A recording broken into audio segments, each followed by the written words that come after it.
প্রিয় দর্শক, স্বাগত জানাচ্ছি আগামীর বাংলাদেশ অনুষ্ঠানে। আশা করি আপনারা ভালো আছেন, সুস্থ আছেন। আমরা চলুন অনুষ্ঠানের শুরুতেই পরিচিত হয়ে নেই আমাদের দুজন অতিথির সঙ্গে। আজকে আমাদের সঙ্গে রয়েছেন সিনিয়র সাংবাদিক কাজী রৌনক হোসেন এবং রয়েছেন এম আবদুল্লাহ, ব্যবস্থাপনা পরিচালক, বাংলাদেশ সাংবাদিক কল্যাণ ট্রাস্ট এবং সাবেক সভাপতি বাংলাদেশ ফেডারেল সাংবাদিক ইউনিয়ন BFUJ। আপনাদের দুজনকেই স্বাগত জানাচ্ছি। আমরা শুরুতেই যাব কাজী রৌনকের কাছে। কাজী রৌনক, আপনি জানেন যে বুধবার টঙ্গীর ইজতেমা মাঠে সংঘর্ষের ঘটনায় 4 জন নিহত হয়েছেন এবং মাওলানা জুবায়ের এবং মাওলানা সাদ কান্দলবির গ্রুপের মধ্যে এই সংঘর্ষ ঘটে। বৈষম্য বিরোধী ছাত্র আন্দোলনের নেতারা উত্তেজনা থামাতে কিন্তু চেষ্টা করেছিলেন আগেভাগেই, কিন্তু সেটি কোনো কাজে লাগেনি। সংঘর্ষের ঘটনা ঘটতে পারে এরকম একটা আশঙ্কা কিন্তু আগে থেকেই ছিল।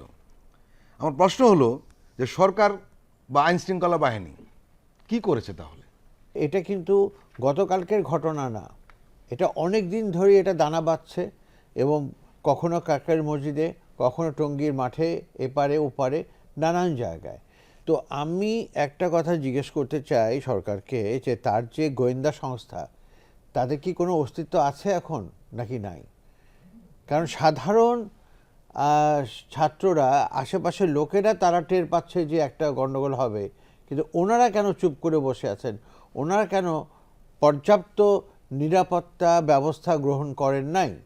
আমাদের এই ব্যাপারগুলো আসলে সব ক্ষেত্রেই খালি দেখি যে কেমন যেন গাছাড়া ব্যাপার। ঘটনা ঘটে যাবার পর 4টা প্রাণহানি হলো, যারাই মারা যাক 4 জন মানুষ মারা গেছেন।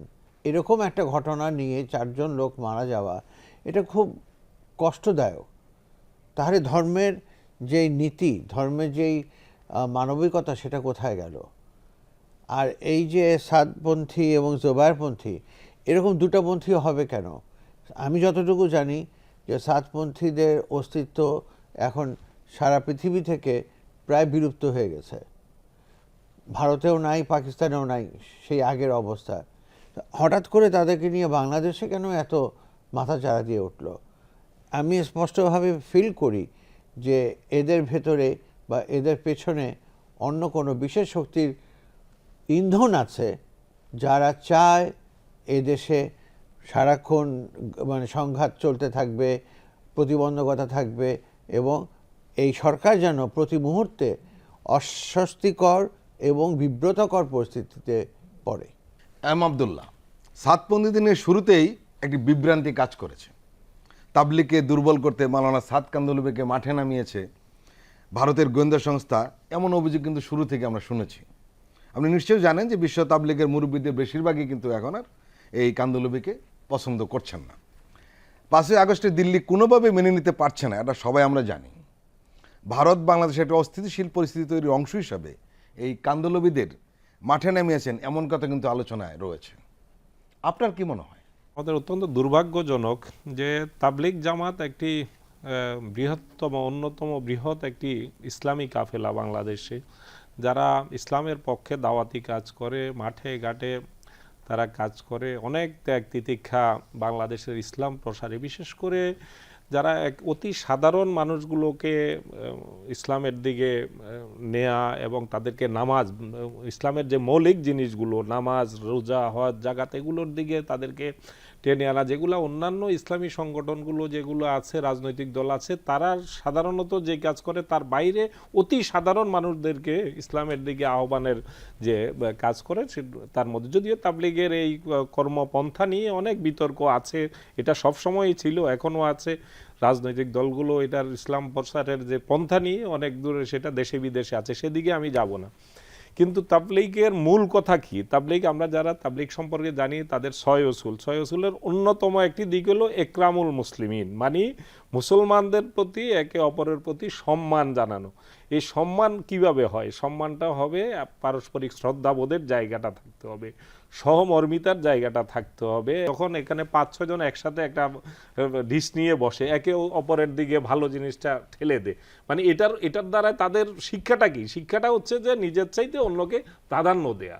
তাহলে হঠাৎ করে কি এমন ঘটলো যে আমরা এখন শুধু প্রাধান্য দেওয়া তো দূরের কথা, আমরা একে অপরকে খুনাখুনির জায়গায় যে জীবনহানির জায়গায় রক্তারক্তির জায়গায় চলে গেল, এটা কিন্তু এই প্রথম এই গুণাগুণি কিন্তু প্রথম ঘটে নাই, এখন থেকে 2-3 বছর আগে আরেকবার সেখানে তাবলিগের ইজতেমাতে লাশ পড়েছে। এই বিরোধটা মূলত শুরু হয়েছে 2016 সাল থেকে, এবং এই আওয়ামী লীগ সরকারের আমলে এই ইজতেমাত বিশ্ব তাবলিগ প্রতিষ্ঠা হয় কিন্তু 100 বছর আগে। মাওলানা ইলিয়াস রহমতুল্লাহ আলাই সে এই তাবলিগ জামাত প্রতিষ্ঠা করেন। এই যে সাদ যিনি, ইনি হচ্ছেন যে তার নাতি। এই জায়গাতে হঠাৎ করে কেন এটা আসলো এতদিন যাবৎ? তার আগে যিনি আমির ছিলেন মাওলানা এনামুল্লাহ স্যার। আমি দৈনিক ইনকিলাব থেকে টানা প্রায় 2 দশক ধরে বিশ্ব ইজতেমার সংবাদ কাভার করার সুবাদে আমি এদের মোটামুটিভাবে তাবলিগের ভেতর বাইর এগুলো সম্পর্কে আমার মোটামুটি একটা সম্যক ধারণা আছে বলে আমি দাবি করতে পারি।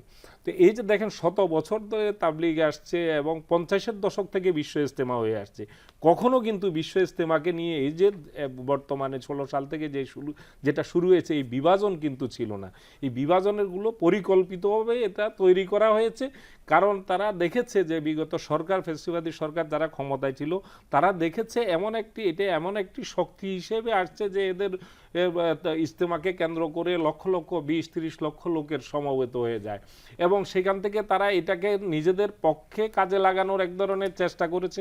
অন্যদিকে তারা চেষ্টা করেছে যাতে এই শক্তিটার থেকে কোনো রকম তাদের জন্য কখনো যাতে চ্যালেঞ্জ, ক্ষমতার জন্য যাতে কোনো চ্যালেঞ্জ হয়ে না উঠতে পারে, এই বিষয়েও তারা মাথায় রেখেছে। যদিও তাবলিগ সবসময় বলে এসছে যে তারা রাজনীতি থেকে দূরে, অনেকে কিছুটা কটাক্ষ করে বলেন তারা আসমানের উপরে জমিনের নিচে ছাড়া অন্য কিছু কথা বলেন না, কিন্তু দিনে দিনে এখানে যখন শিক্ষিত আলেম সমাজ যখন সম্পৃক্ত হচ্ছিল, তখন কিন্তু বিগত সরকার শঙ্কিত হয়ে উঠেছে যে এদের পক্ষ থেকে না জানি ক্ষমতার জন্য চ্যালেঞ্জ হয়ে উঠে, তখনই কিন্তু তারা এই বিভক্তির জায়গাটি তৈরি করেছে এবং আওয়ামী লীগের পদধারী লোকজনকে তাবলিগের ওই যে কান্দেলবির, সাদ কান্দেলবির অংশে তাদেরকে নেতৃত্বে তারা প্রতিষ্ঠিত করেছে। এর মধ্যে আপনারা জানেন ইর্তেজার কথা, যিনি সাতক্ষীরাতে আওয়ামী লীগের প্রার্থী ছিলেন এবং সেখানে এখন ভারপ্রাপ্ত সভাপতি তার দায়িত্ব, এবং অন্য যারা আছেন তারা যতই বড় আলখেল্লা পড়েন না কেন, কিন্তু তাদের যদি পারিবারিক পরিচয় জানেন, তাদের যদি ব্যাকগ্রাউন্ড দেখেন, দেখবেন হয়তো কখনো বড় দুর্নীতিবাদ ছিল অথবা আওয়ামী লীগের সাথে সম্পৃক্ত ছিল, এরকম লোকজন কিন্তু সেখানে। আর আমরা যে বলি, আমি মনে হয় বেসিক একটা জায়গায় আমরা ভুল করি যে সাদপন্থী আর জোবায়েরপন্থী, এখানে জোবায়েরপন্থী বলে কিছু নাই। যারা সাদের বিরোধী যারা আছেন বা প্রতিপক্ষ যাদেরকে বানানো হচ্ছে, তারা কিন্তু কোনো ব্যক্তি কেন্দ্রিক করছেন না। তারা বলছেন যে এটা কোনো একজন ব্যক্তির নেতৃত্বে চলবে না, তাবলিগ জামাতটা চলবে একটা সুরার মাধ্যমে, মশওয়ারার মাধ্যমে, একটা বড় একটা সুরা থাকবে, সবাই মিলে সিদ্ধান্ত নেবে। এরা কোনো ব্যক্তি কেন্দ্রিক এইটা করছেন না। যদিও সেখানে যেহেতু কাকরাইলের ইমাম মাওলানা জুবায়ের সাহেব কাকরাইল মসজিদের ইমাম, সেই হিসাবে হয়তো উনি পরিচিত, কিন্তু এই যে আলেমদের নেতৃত্বে যে অংশটা আছে তারা বলছে যে একটা সুরার মধ্য দিয়ে এই কাফেলাটা চলবে। এটা কিন্তু একটা যৌক্তিক জায়গা। সব সময়ই তাবলিগে এই সুরা মশওয়ারা করে বা তাদের ভাষায় যে সমস্ত সিদ্ধান্ত এভাবেই নেওয়া হতো। এখন বলা হচ্ছে যে দিল্লি থেকে উনি যে সিদ্ধান্ত নেবেন সেটি, উনি বিতর্কের জায়গায় কেন আসলেন? দেখা গেল যে উনি কিছু ভ্রান্ত মতবাদ প্রচার করা শুরু করলেন। তার আগে যিনি মাওলানা এনামুল হাসান সাহেব ছিলেন আমির, তখন কিন্তু এই বিতর্কগুলো আসে নাই, তিনি কখনো এই বিতর্কে জড়ান নাই। তিনি বেসিক কিছু জায়গায় এমন কটাক্ষমূলক আলেম সমাজের প্রতি কটাক্ষমূলক মন্তব্য করেছেন, এই যে সাদ কান্দেলভি। এর মধ্যে আমি উল্লেখ করতে পারি, যেমন উনি বলছেন যে প্রথমে উনি কোরআনের ব্যাখ্যা সম্পর্কে উনি বলেছেন যে অমুক তফসির পড়ে এর অনুসরণ করলে হবে না, আমি যে ব্যাখ্যা দিচ্ছি এই ব্যাখ্যা গ্রহণ করতে হবে। যুগ যুগ ধরে যেসব বিখ্যাত তাফসির গ্রন্থ পড়ে আসছি তার সাথে অনেক কিছু কন্ট্রাডিক্ট করছিল। এটা একটা আলেম সমাজের জন্য একটা উদ্বেগের কারণ। তিনি বলে বসলেন যে ডিজিটাল ক্যামেরা আছে এরকম মোবাইল পকেটে রেখেও নামাজ হবে না। আপনি আপনার পকেটে ক্যামেরাযুক্ত একটা মোবাইল আছে, আপনি যদি এটা পকেটে রেখে নামাজ পড়েন ওই নামাজ নাকি হবে না। তিনি বলে বসলেন যে যেসব মাদ্রাসাতে দান অনুদান দেয়া হয়, এই দান অনুদানের দ্বারাই কোনো ফায়দা হবে না, জাকাত দিলে সেটা আদায় হবে না, এবং মসজিদে ইমামতি করে সম্মানী নিলে সেই নামাজ, তার পেছনে নামাজ হবে না। তো এই যে বিষয়গুলো করছেন, এগুলার কিন্তু আপনার কোরআন হাদিস এবং ইজমা কিয়াসের মধ্যে কোথাও কিন্তু এটার ভিত্তি নাই। এই জিনিসগুলো, এই বিতর্কিত জিনিসগুলো দিয়ে বাংলাদেশের একটা আম জনতার মধ্যে যারা কোরআন হাদিস সম্পর্কে তাদের গভীর জ্ঞান নাই, তাদের মধ্যে এক ধরনের উত্তেজনা সৃষ্টি করে এবং সারা দেশে মসজিদে মক্তবে এগুলা নিয়ে বিরোধ তৈরি করে দিয়েছেন, সেখানে তাদের পন্থী এক মসজিদ, এদের পন্থী এক মসজিদ। তাহলে মূল জায়গাটা হচ্ছে কি? জায়গাটা হচ্ছে কেন আমরা দিল্লি থেকে একজনকে এখানে এনে আমাদেরকে আমাদের সমাজে এ ধরনের অস্থিরতা, আমাদের যে সরল প্রাণ যেসব ধর্মপ্রাণ মানুষ, এগুলোর মধ্যে এই বিভ্রান্তি ছড়ানোর সুযোগটা কেন দেব? আলেম সমাজের কিন্তু মেইন কনসার্নের জায়গাটা কিন্তু এটা, এই জায়গাটাকে দিয়ে বিরুদ্ধের সূত্রপাত। এই এখন যারা হঠাৎ করে বলছেন যে দুই পক্ষের শুধু একবার সমান্তরালভাবে সরলীকরণ করতে চাচ্ছেন, এই সরলীকরণটা কিন্তু ঠিক নয়।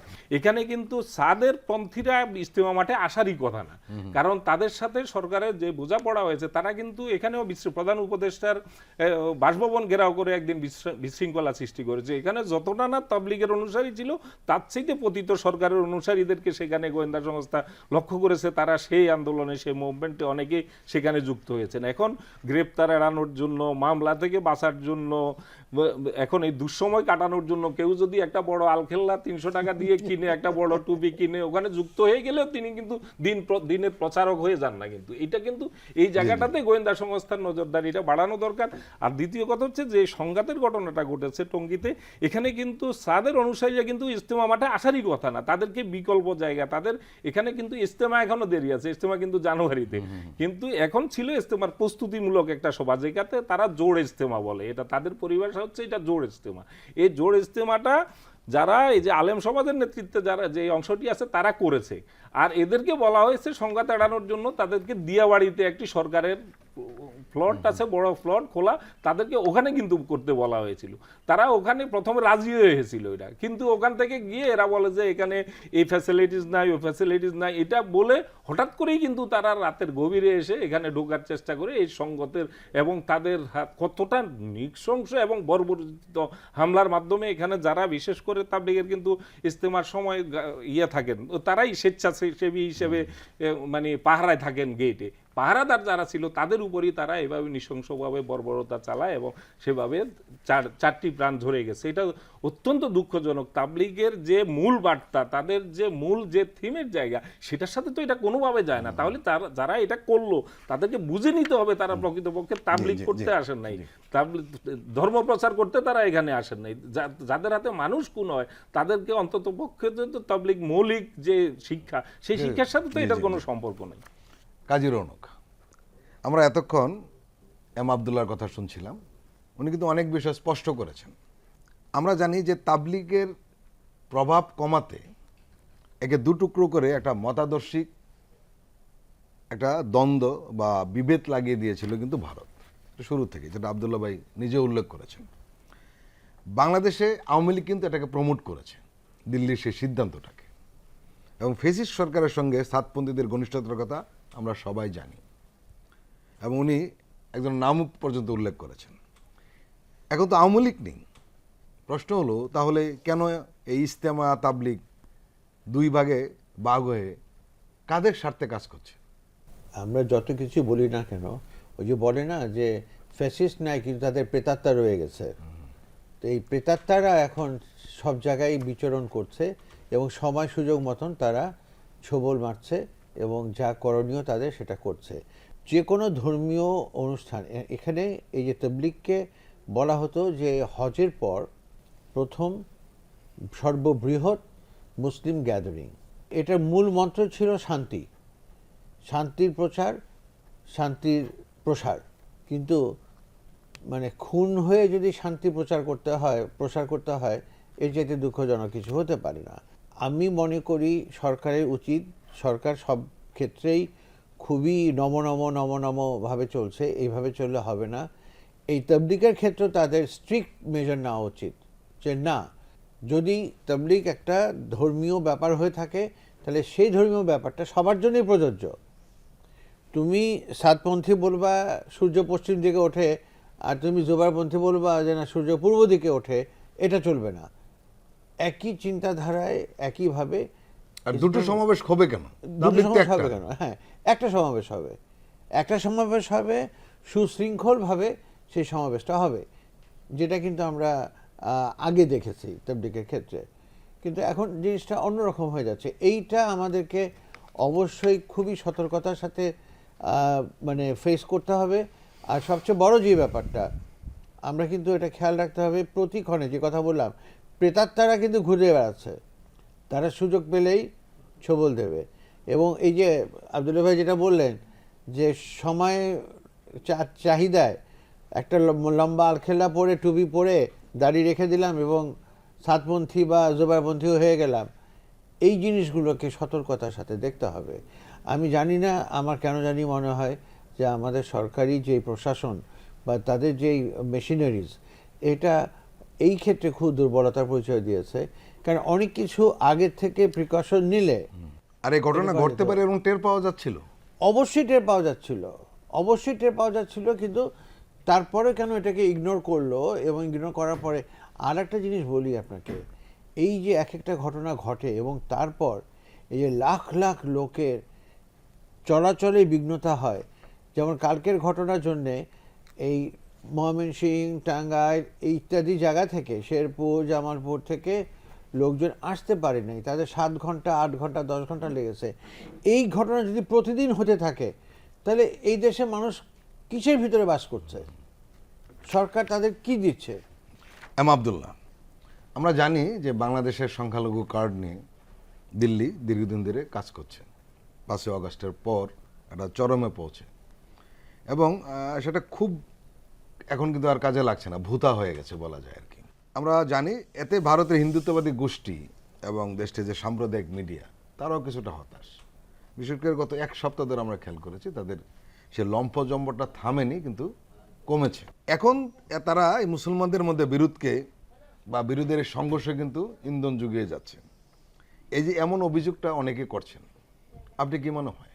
আশঙ্কাটা করার এবং এই শঙ্কাটা প্রকাশের তো কিছু সিমটম আমরা দেখতে পাচ্ছি।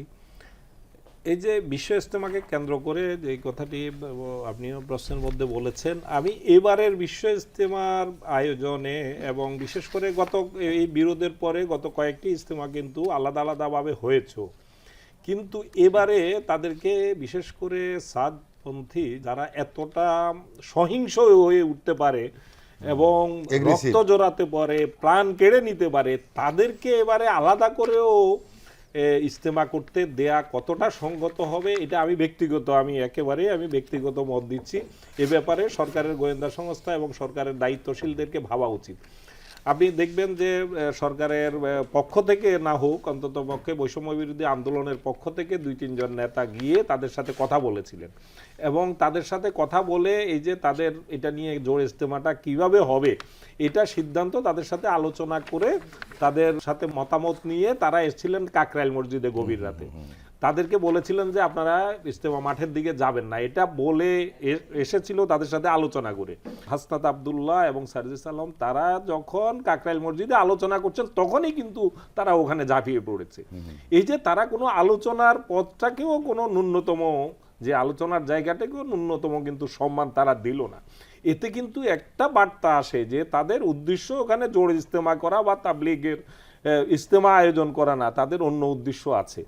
এবং সেই কারণে যদি আমি কথার কথা বলছি যে যদি এই ইজতেমার জন্য তাদেরকে অনেকে যুক্তি দেখাচ্ছেন, তাদেরকে একটা আলাদা ইজতেমা তাদের মত প্রকাশ করতে দিলে অসুবিধা কি, আলাদা একটা ইজতেমা করতে এর আগে করেছে এখন দিতে অসুবিধা কি, শঙ্কার জায়গাটা যেটা আলেমদের নেতৃত্বে যারা আছে তারা এবারে কেন এ ব্যাপারে একটু সতর্ক, এই কারণে যে এবার যে এই ইজতেমার মোড়কে এখানে যে সব ফেসিবাদের যে দোসররা না, ফেসিবাদী শক্তি সংগঠিত হওয়ার একটা সুযোগ নেবে না, আপনি এটা কিভাবে আপনি গ্যারান্টি দিবেন?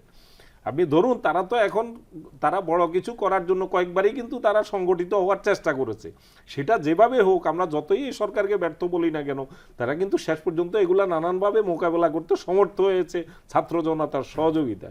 এখন তারা যে এই বিশ্ব ইজতেমার যে সেন্টিমেন্টটা, ধর্মীয় সেন্টিমেন্টটাকে তারা একটা মোড়ক হিসেবে ব্যবহার করে তারা যে ঢাকার কাছে টঙ্গীতে সংগঠিত হয়ে বড় ধরনের একটি তারা আঘাত হানার কোনো চেষ্টা করবে না, তারা যে ঢাকার দিকে মুভ করবে না তাদের সেই ফেসিবাদকে ফেরানোর জন্য, তো এরকম গ্যারান্টিটা কিন্তু আপনি দিতে পারবেন না। ওই সময়টা সামাল দেয়া, এই জাতীয় কিছু ঘটলে সামাল দেয়া কিন্তু কঠিন হয়ে যাবে। এই জন্য আমি মনে করি যে আলেম সমাজ যে কথাটি বলছেন তাদেরকে এবারে ইজতেমার জন্য জন্য আলাদাভাবেও ইজতেমার জন্য এভাবে সংগঠিত হতে দেয়া কতটা ঠিক হবে এটা বিচার বিশ্লেষণ আমি বললে আর দেবেন না, কিন্তু সরকারের এই জায়গাটাতে দূরদর্শিতা, বিচক্ষণতা এবং তাদের সব কিছু গোয়েন্দা তথ্য সব কিছু বিচার বিশ্লেষণ করে সিদ্ধান্ত দেয়া উচিত বলে আমি ব্যক্তিগতভাবে এটা আমার মত। কারণ ফেসিবাদী শক্তি কিন্তু এখন সংগঠিত হওয়ার একটা সুযোগ চাচ্ছে, যে এক জায়গায় তারা সংগঠিত হতে পারলে তারা দেশে একটা মেছাকার করার এবং দেশকে অস্থিতিশীল করার, যেতে দেশে যে সংস্কার প্রক্রিয়া আছে, সামনে যে গণতান্ত্রিক প্রক্রিয়া, একটি নির্বাচনের দিকে দেশ এগিয়ে নেওয়ার চেষ্টা করছেন ডক্টর ইউনূসের সরকার, এটাকে ভণ্ডুল করে দিয়ে তারা আবার ফেরার জন্য, ফিরতে তো পারবে না ইনশাল্লাহ। বাংলাদেশের ছাত্র জনতা সেটা একবার যারা রক্ত দিতে জানে, জীবন দিতে জানে, তাদেরকে আর তাদের কোনো পিছুটান থাকে না। তারা এটা তাদের এই হয়তোবা এটা সফল হবে না, কিন্তু তারা আরেকবার এটাকে এই তাবলিগের ইজতেমাকে এবং এই সাতপন্থীদের ইজতেমাকে মোড়ক হিসেবে ব্যবহার করে তারা ঢাকার কাছে এভাবে বড় ধরনের সংগঠিত যদি হওয়ার চেষ্টা করে, এটা কিন্তু একটা হুমকি হয়ে দাঁড়াতে পারে। এই বিষয়টি বিবেচনায় রাখা আমি মনে করি এটা সরকারের সর্বোচ্চ পর্যায়ে এবং সংশ্লিষ্ট সকল আইন শৃঙ্খলা বাহিনী সবারই এই বিষয়টা বিবেচনায় রেখে সিদ্ধান্ত নেওয়া উচিত। প্রিয় দর্শক, আমরা এখন একটি বিরতি নিচ্ছি, আমরা এক্ষুনি ফিরছি, আপনারা আমাদের সঙ্গেই থাকুন।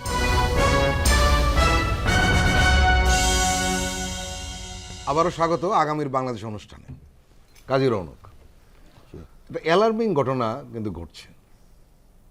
আমরা লক্ষ্য করেছি যে খুব বেশি মিডিয়াতে না আসলেও পরবর্তী সময় এসছে, সেটি হলো কয়েকটি গোপন হত্যা, এবং এরা সবাই স্টুডেন্ট এবং যারা এই বৈষম্য বিরোধী ছাত্র আন্দোলনের ছিলেন, জড়িত ছিলেন, এবং কোনো কোনো জায়গায় তারা বেশ সক্রিয় ছিলেন, এবং এরা হঠাৎ করে 3 জন ছাত্র এরকম খুন হয়ে গেলেন। কিন্তু আমরা লক্ষ্য করলাম মিডিয়াতে বেশি তেমন নিউজ নেই, আইন শৃঙ্খলা বাহিনী থেকেও আমরা কোনো কিছু জানতে পারছি না। পরবর্তী সময় যখন বৈষম্য বিরোধী ছাত্র আন্দোলন এই হত্যার প্রতিবাদে বিক্ষোভ মিছিল করলেন এবং তারা ডিটেলস বললেন, তখনই কিন্তু এই দেশের মানুষ জানতে পারলো যে এরকম একটি ঘটনা ঘটেছে। আপনি এই বিষয়টিকে কীভাবে দেখছেন? আমি তো এটাকে অ্যালার্মিং তো বটেই, সুপার অ্যালার্মিং একটা সিচুয়েশন মনে করছি। তার কারণ হলো যে চোখের পলকে সবার নাকের ডগা দিয়ে এরকম 3 জন ছাত্রকে গুপ্ত হত্যা করা হলো বা খুন করা হলো, এটা তো কোনোভাবেই মেনে নেওয়া যায় না। এবং এখন আপনি বোঝার চেষ্টা করেন যে যারাই করেছে এই কাজটি তারা কতটা সক্রিয়, কতটা শক্তিশালী, যে আমাদের সরকারি আইন শৃঙ্খলা রক্ষাকারী বাহিনী তারা কিছুই টের পেল না, তারা কিছুই জানলো না। এখন এমন অবস্থা দাঁড়াবে যদি পুরো দেশ উল্টে যায় তাহলেও তারা জানবে না যেভাবে এগোচ্ছে। এটা হাই টাইম যে সরকারকে সতর্কতা হবে। এখন আর কিন্তু নরমভাবে চললে হবে না, তাদেরকে বুঝতে হবে যে তারা নির্বাচিত সরকার না, তারা একটা বিপ্লবের ফসল, অনেক বেশি শক্তিশালী, অনেক বেশি শক্তিশালী। কিন্তু তাদের আচার আচরণে মনে হচ্ছে যে তারা যেন মাত্র ঘুম থেকে জেগেছে। এরকম হলে তো হবে না। যেখানে দরকার, যা দরকার, যত স্ট্রং মানে অ্যাকশন নেওয়া দরকার নিতে হবে। আর তা নাহলে তারা পরে চরমভাবে মানে ন্যাক্কারজনকভাবে কি বলবো যে বিভিন্ন দায় মাথায় নিয়ে তাদেরকে যেতে হবে। ওবায়দুল কাদের 3 মাস কি করে থাকে এখানে কেউ জানতে পারলো না।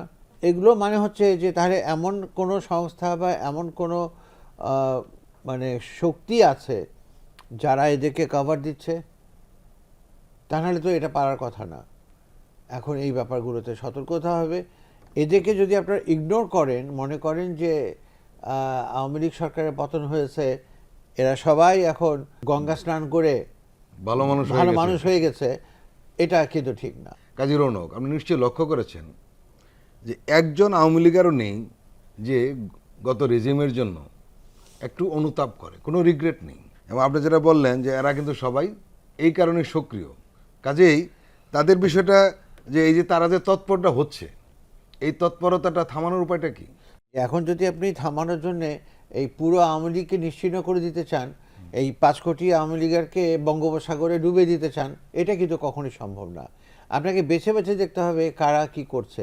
এর ভিতরে কিন্তু আন্দোলন মানে সভা করেছে, তারা মিছিল করেছে, সেই জায়গাগুলো ধরেন, তাদেরকে ধরে তাদেরকে টেক ইনটু কাস্টডি, সোজা হিসাব।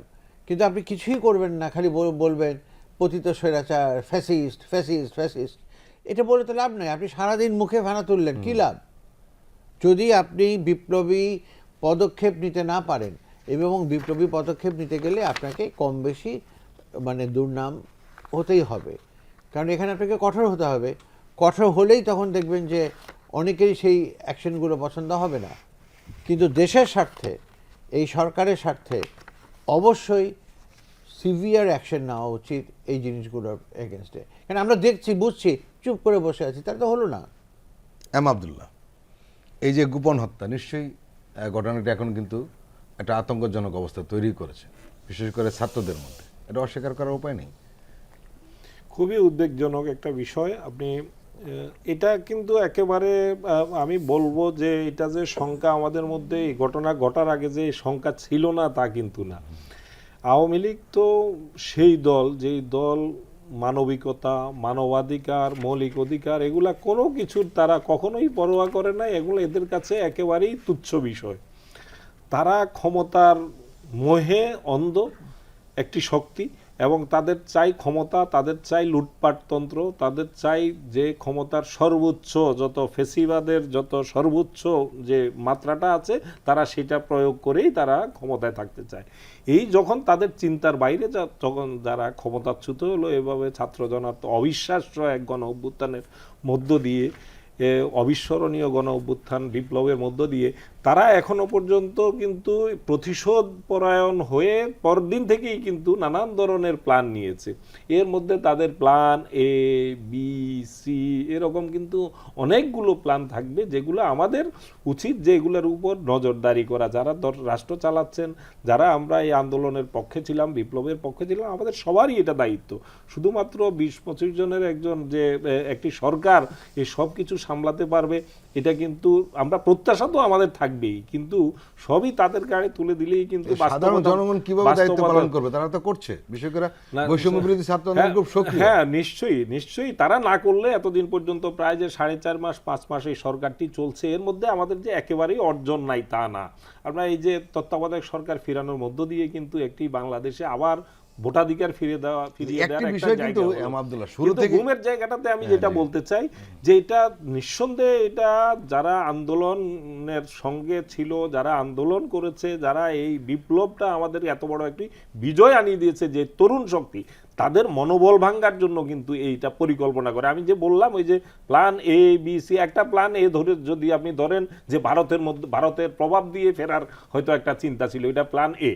এখন তারা প্ল্যান বি যদি এখন গ্রহণ করে যে আন্দোলনের যে শক্তিগুলো আছে এই শক্তিগুলোর মনোবল ভেঙে দেয়া, এই মনোবল ভেঙে দেওয়ার মাধ্যমে তারা এখানে তাদের পুনরুত্থানের যে চেষ্টা, এই চেষ্টাটা তারা প্ল্যান বি হিসাবে যদি নেয়, তাহলে এটা মোকাবেলার জন্য আমাদের কি করতে হবে? আমাদের যে এই যে পরিবর্তিত পরিস্থিতিতে আমাদের যে পুলিশ প্রশাসন, আমাদের যে র্যাব, আমাদের যে বিজিবি, আমাদের যে আইনশৃঙ্খলা এবং আমাদের সার্বিক স্বাধীনতা সার্বভৌমত্বের পক্ষের যে শক্তিগুলো আছে, আমাদের এই জন্য নজরদারিটা বাড়ানো দরকার ছিল।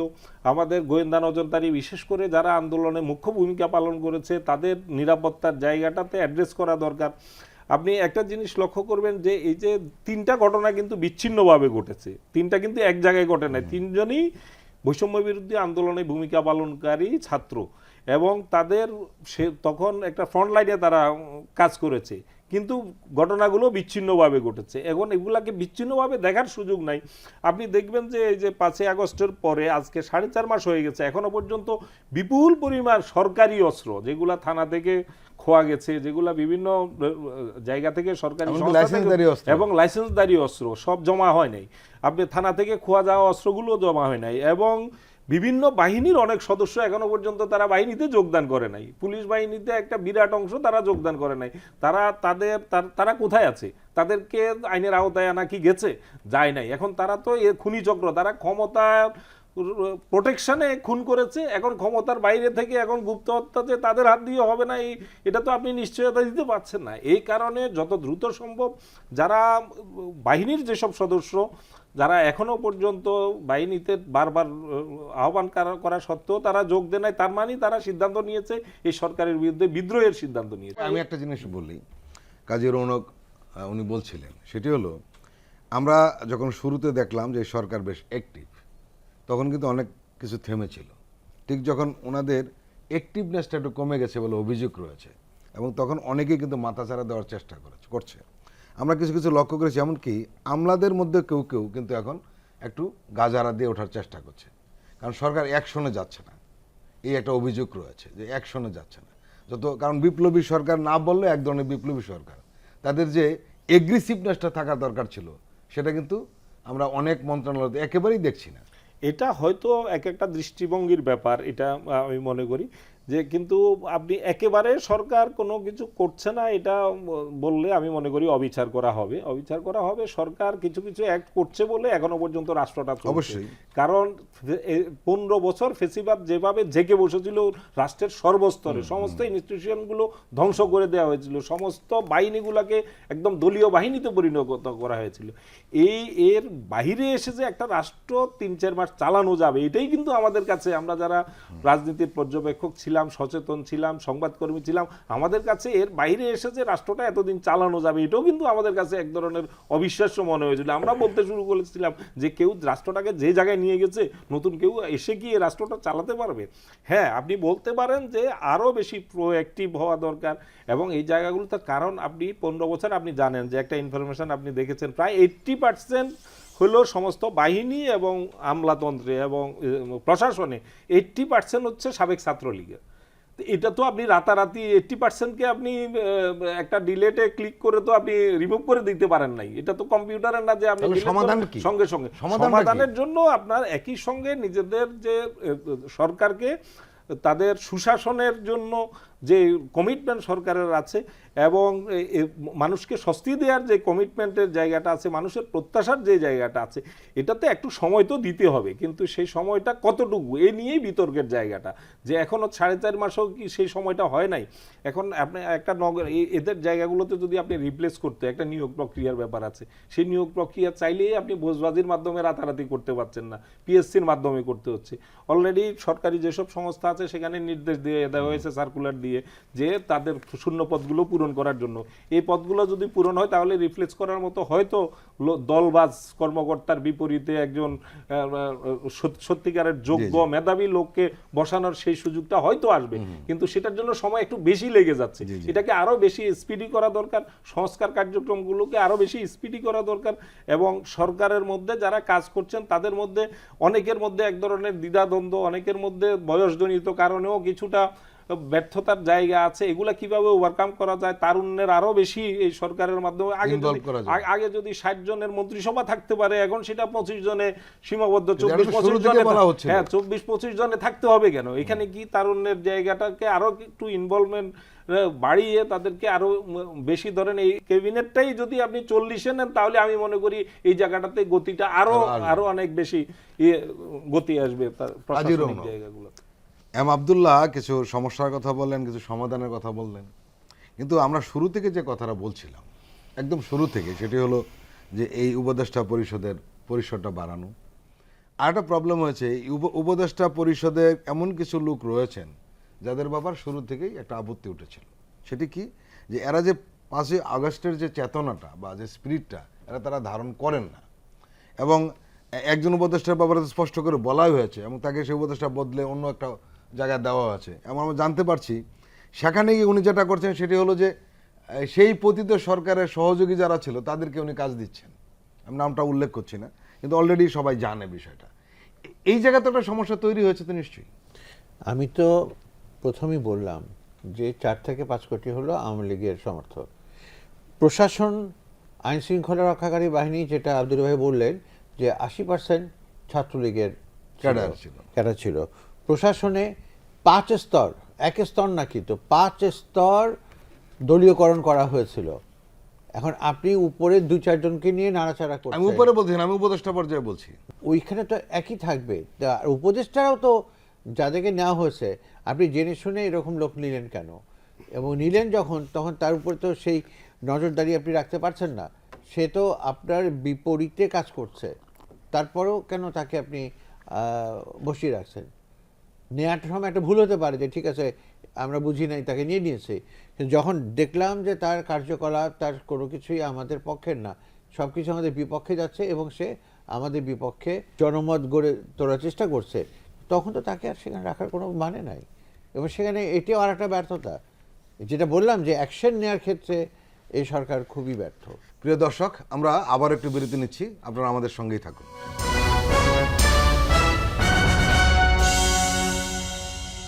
আবারও স্বাগত আগামীর বাংলাদেশ অনুষ্ঠানে। এম আবদুল্লাহ সীমান্তে হত্যার ঘটনা ঘটছে, হঠাৎ করেই আমরা দেখলাম পরপর 3 জন নিহত হলেন, এবং এটা নতুন কিছু নয়, ভারত এটা করছেই। ভারতের এই সমস্ত তৎপরতা কিন্তু একটা জিনিস স্পষ্ট হয়ে গেছে, বিক্রম মিস্ত্রি ঢাকা এসে যাই বলুন না কেন, আসলে তারা তাদের জায়গা থেকে এক চুল পর্যন্ত সরেনি। অর্থাৎ এই সরকারকে অস্থিতিশীল করার জন্য যা যা করার দরকার তারা কিন্তু অব্যাহত রেখেছে এবং প্রকাশ্যেই করছে, গোপনে কিছু নয়। বিষয়টাকে আপনি কিভাবে ব্যাখ্যা করবেন? ভারতের চরিত্রটা তো এমনই। ভারত সবসময়ই বাংলাদেশকে সুন্দর স্থিতিশীল দেখতে তারা কখনোই চায় না। তারা মনে করে যে আপনি ভারতের উদ্দেশ্যটা কেমন, একজন মানে খুব প্রতিহিংসা পরায়ণ একজন নারী যেরকম পাশের বাসার কোনো শান্তি সহ্য করতে পারে না, ভারতের অবস্থা হচ্ছে সেরকম। ভারতে কখনোই বাংলাদেশের শান্তির পরিবেশ ভারত কখনো দেখতে চায় না। আপনি খুনের কথা বলছেন, এটা তো অব্যাহতভাবে চলছে, যে প্রত্যেক বছর এই সীমান্তে যেভাবে পাখির মতো গুলি করে সেই ফেলানি থেকে আমরা আলোচিত ফেলানির কথা জানি, কিন্তু এরকম ফেলানি বা ফেলানির কত ভাই যে প্রত্যেক দিন লাশ পড়ছে। সর্বশেষ যেটা যশোর সীমান্তে আমরা যেটা দেখলাম যে আজকের সংবাদপত্রগুলোতে এসছে যে 3 জনের লাশ পাওয়া গেছে, একটা ভাসমান লাশ দেখা গেল, তারপরে দেখা গেল যে সেখানে আরো 2 জনের লাশ পাওয়া গেল। একসঙ্গে তিনটি মানুষকে এভাবে ভারতের সীমান্তরক্ষী বাহিনী এভাবে হত্যা করে ফেললো। এই দুঃসাহসটা তারা দেখিয়ে চলেছে, এবং এটার জন্য আমি মনে করি আমাদের সরকারকে আরো অনেক কড়া বার্তা, যেই বার্তাগুলো দিলে পরে তারা অন্তত পক্ষে তারা চিন্তা করবে এভাবে পাখির মতো গুলি করে বাংলাদেশের মানুষকে হত্যা না করে। আমরা বিক্রম মিস্ত্রির কথা বললেন, বিক্রম মিস্ত্রি কিন্তু এখান থেকে ফেরার পরে কিছুটা আশাবাদের জায়গা তৈরি হয়েছিল যে তারা বোধহয় যে তাদের অবস্থান থেকে তারা একটু পরিবর্তন আসবে তাদের অবস্থানের, এবং তারা এই ফেসিবাদী যে সাবেক নেত্রী যাকে আশ্রয় দিয়েছে তার পরামর্শ অনুযায়ী যা খুশি তা করবে না। কিন্তু সেই জায়গাটাতে একেবারে পরিবর্তন আসে না, আমি এটা বলবো না। কিছুটা হলেও বাংলাদেশ বিরোধী প্রোপাগান্ডা, বাংলাদেশের বিরুদ্ধে অপপ্রচার অব্যাহত আছে, তবে সেটা কিছুটা হলেও স্তিমিত হয়েছে আমি মনে করি। এবং এর কারণ হচ্ছে, কারণ বিশ্বের কোনো মিডিয়াই, প্রত্যেকটা মিডিয়াই তারা নিজস্ব সোর্সে তারা অনুসন্ধান চালিয়ে তারা দেখিয়েছে যে ভারত যে প্রোপাগান্ডা চালাচ্ছে, যে সংখ্যালঘু কার্ড যেভাবে ব্যবহার করতে চাচ্ছে, বাস্তবতা বাংলাদেশের বাস্তবতা তা না। এই প্রেক্ষিতে আমাদের বাণিজ্যিক যে বাধাগুলো, সংকটগুলো তৈরি হয়েছিল 2 দেশের বাণিজ্যের মধ্যে, সেটাও কিছুটা আমরা আজকেও দেখেছি পত্রিকায় যে বিশাল পরিমাণ একটা চাল আসছে ভারত থেকে, এবং পেঁয়াজ আসার কারণে অলরেডি বাজারে আমাদের কোনো সুবিধা নেই, ভারতের সুবিধা, তাদেরই সুবিধা। তারা বাণিজ্যিক কারণেই তো তারা এসে এখানে শেষ পর্যন্ত একটু নমনীয় জায়গায় আসছে। তো এই জায়গাগুলোতে ভারতের তো আমাদের চাইতে 5 গুণ 6 গুণ বেশি ভারতের বাণিজ্যিক স্বার্থ আমাদের দেশে। আমাদের খুব সামান্য স্বার্থ ভারতের সাথে বাণিজ্যিক। ভারতের স্বার্থেই এগুলো আসল জায়গায় আসবে। কিন্তু তারা যেটা চেয়েছিল, যে তারা ধারণা করেছিল যে তারা ফ্যাসিবাদী সেই শাসককে ফিরিয়ে আনতে পারবে, আমার মনে হয় এতদিনে ভারত এতটুকু উপলব্ধি করার কথা, সহসা ফিরিয়ে আনতে পারছে না। এইটুকু অন্তত আমার মনে হয় এই বার্তাটা দেয়া গেছে বলে আমার ধারণা আর কি। কাজী রৌনক, ভারত বাংলাদেশ সম্পর্ক তলানিতে ঠেকেছে, বিশেষ করে 5ই আগস্টের পর। বাংলাদেশের পক্ষ থেকে পরিষ্কার বলা হয়েছে এই সম্পর্ক হবে ন্যায্যতা এবং সমতার ভিত্তিতে। ভারত মুখে বলছে কিন্তু কাজ করছে না।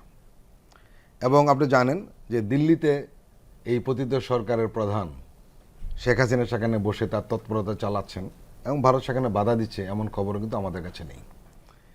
কিন্তু ভারত যে এই সরকারকে অস্থিতিশীল করার জন্য তৎপর, তার লক্ষণ কিন্তু অনেকগুলো রয়েছে।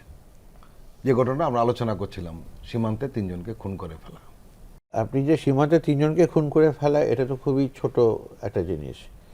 একদম প্রথম থেকে দেখেন, গ্রাম পুলিশের আন্দোলন, তারপরে আনসারের আন্দোলন, জুডিশিয়ারি কু, এই যে একের পর এক হয়ে গেছে, সবগুলোর পেছনে কিন্তু ইন্ধন কাদের সেটা খুব স্পষ্ট। আর আমি যে কথাটা বলতে চাই সেটা হচ্ছে, আমাদের খেয়াল রাখতে হবে যে ভারতের জনগণের সাথে বাংলাদেশের জনগণের কোনো বিরোধ নাই, অর্থাৎ পিপল টু পিপল কোনো বিরোধ নাই। যে বিরোধ যে সমস্যা সেটা হচ্ছে সরকারের সাথে, গভর্নমেন্ট টু গভর্নমেন্ট। এবং এত বিশ্বস্ত একটা লোক প্রধানমন্ত্রী, যে বলেছে যে আমরা যা ভারতকে দিয়েছি সেটা তারা কখনো ভুলতে পারবে না, এরকম একটা বিশ্বস্ত লোক চলে যাওয়া, সেটা তো কষ্টকর, অনেক কষ্টকর ভারতের জন্য। কারণ এত মোস্ট ওবিডিয়েন্ট, এরকম ওবিডিয়েন্ট আপনার ভারতেও নাই, যে ওবিডিয়েন্সই ওনারা এনজয় করেছেন বাংলাদেশের থেকে। তো তাহলে পরে কেন তারা চাইবে না যে আবার সেই ওবিডিয়েন্ট লোকটাকে দিতে? তবে পাশাপাশি আমি একটা কথা বলতে চাই যে আমাদেরও বোধহয় একটু কেয়ারফুল হতে হবে, মানে বৈরিটা দিয়ে কোনো ভালো কিছু পাওয়া যায় না। বাংলাদেশের পক্ষে থেকে বৈরী আচরণ করা হচ্ছে না, না না সবকিছু না, করা হচ্ছে দিল্লি সেটা তো থেকে। বলি, আমি তো দিল্লিতে বলছি যে বৈরিতা দিয়ে কোনো ভালো কিছু হয় না। আমাদেরকে স্পষ্ট থাকতে হবে, এবং যে কথাটা আপনি বললেন প্রশ্নের ভিতরে, যে আমাদের সাথে তাদের সম্পর্ক যোগ্যতা এবং ন্যায্যতার ভিত্তিতে হতে হবে, এবং এখানে কোনো কম্প্রোমাইজ নাই, এটা স্পষ্ট বুঝতে হবে। আর আপনি শুধু কেন প্রাইম মিনিস্টারের কথা বলছেন, তার সাঙ্গপাঙ্গরাও তো এখন ওখানে আছে। আমার জানা মতে দিল্লিতে প্রায় 400-র উপরে ছাত্রলীগ আওয়ামী লীগের লোক আছে, কলকাতায় এরকম 300-400 আছে, শিলংয়ে আছে, আগরতলায় আছে। এবং আগরতলায় থেকেই ফর দ্য ফার্স্ট টাইম আমার জীবনে আমি দেখলাম যে আগরতলার লোকেরা যারা 71-এ আমাদেরকে এত সহযোগিতা করেছে, তারা বাংলাদেশিদের হোটেলে যাওয়া, আগরতলায় প্রবেশ করা নিষিদ্ধ করেছে। তার মানে কিন্তু আপনি খেয়াল রেখেন যে এটার পেছনে অবশ্যই অবশ্যই যারা ওখানে বসে আছে তাদের খুবই গুরুত্বপূর্ণ অবদান আছে। এম আবদুল্লাহ, আমরা জানি যে আসলে বাংলাদেশের সাথে ভারতের যে হিসাব নিকাশটা ফাইনালি ভারতেরই লাভ হয় যদি আমাদের সাথে সম্পর্ক ভালো থাকে। কিন্তু অতীতে একটি নেগেটিভ তৈরি করা হয়েছিল যে ভারত ছাড়া বাংলাদেশ চলতে পারবে না, সেই নেগেটিভটা কি ভাঙছে? নিশ্চয়ই, এটা তো ইতিমধ্যে প্রমাণ হয়ে গেছে। এই যে 5 মাস বা 4.5 মাস আমরা যদি দেখি, সবচেয়ে বৈরী সময় বাংলাদেশের ইতিহাসে আমি মনে করি যে সবচেয়ে বৈরী সময় ছিল ভারতের সাথে। বাংলাদেশের কেউ ভারতের কারণে কোনো কিছু না খেয়ে মারা গেছে, ভারতের কাছ থেকে কিছু আসে না এই কারণে না খেয়ে মারা গেছে। বরং বাংলাদেশের বাজারের যে স্থিতিশীলতার জায়গাটি অতীতের যে কোনো সময়ের চাইতে, যদিও আমরা বলি একটা উচ্চ পর্যায়ে গিয়ে স্থিতিশীল আছে, কিন্তু সেটা তো অনেক দিন, গত 15 বছর ধরে এই জায়গায় এসছে। এখানে হঠাৎ করে কিন্তু ধপাস করে দ্রব্যমূল্য আন্তর্জাতিক বাজার, মুক্ত বাজারে এটা চাইলেই সম্ভব না। কিন্তু সেটা তো ইতিমধ্যে প্রমাণ হয়েছে যে ভারতকে বুক টান করে ভারতের সাথে কথা বলে, চোখে চোখ রেখে কথা বলেও যে বাংলাদেশ টিকে থাকতে পারে, তো এর মধ্যে কিন্তু এটা প্রমাণিত। এবং আগামী দিনগুলোতে এই অবস্থানটা আরও সংহত হবে। ভারত যত আমাদের সাথে উস্কানিমূলক আচরণ করবে, ততই বাংলাদেশের মানুষের মধ্যে ঐক্যটা বাড়বে, সংহতি বাড়বে, এটা বাংলাদেশ লাভবান হবে এতে। মোদি যে কথাটি বলে এটা দৃষ্টতার পর্যায়ে পড়ে। বাংলাদেশের বিজয় দিবসকে ভারতের বিজয় দিবস হিসেবে বাংলাদেশের নামটি উল্লেখ করেন। এটা তার মতো জায়গায় বাংলাদেশের নাম পর্যন্ত তো উচ্চারণ করে নাই যে 16ই ডিসেম্বর বাংলাদেশ নামক একটা রাষ্ট্র হয়েছে, এই কথাটা পর্যন্ত স্বীকার করে নাই। তো সে দেশের সাথে আমাদের কিসের বন্ধুত্বের সম্পর্ক? বন্ধুত্ব কি এভাবে হবে? আপনি ন্যূনতম শ্রদ্ধাবোধ, পারস্পরিক যে স্বীকৃতির জায়গাটা আপনি অস্বীকার করবেন। আপনি বলে বসলেন যে বাংলাদেশ, যেখানে বাংলাদেশের লক্ষ লক্ষ মানুষ জীবন দিয়ে যে রাষ্ট্রটি স্বাধীন করেছে, যে রাষ্ট্রটি যে মানচিত্র পেয়েছে, যে পতাকা পেয়েছে, তার প্রতি আপনার দেওয়ার কথা, মোদির দেওয়ার কথা শুভেচ্ছা বার্তা। এদিনে শুভেচ্ছা বার্তা না দিয়ে কি করলেন তিনি টুইট করলেন। এটা তো একেবারেই উস্কানিমূলক। এই উস্কানিমূলক কর্মকাণ্ডের মধ্য দিয়ে এটা যদি সেই ভারতের মতো রাষ্ট্রের যে রাষ্ট্রটিকে মানে আমি মনে করি যে গণতান্ত্রিক, বৃহত্তম গণতান্ত্রিক যে তকমা সেটাকে দেয়, এটা যথার্থ না। তাদের আচরণ সেটা বলে না। তারা একবারে হিন্দুত্ববাদী একটা মানে সাম্প্রদায়িক রাষ্ট্র হিসেবে তারা নিজেদেরকে প্রমাণ করছে বারবার। এবং যে বক্তব্যটি মোদি দিয়েছেন, এটার কড়া প্রতিবাদ বাংলাদেশের পক্ষ থেকে যেভাবে করা হয়েছে, আমি মনে করি আরও বলিষ্ঠভাবে করা উচিত ছিল এর প্রতিবাদ।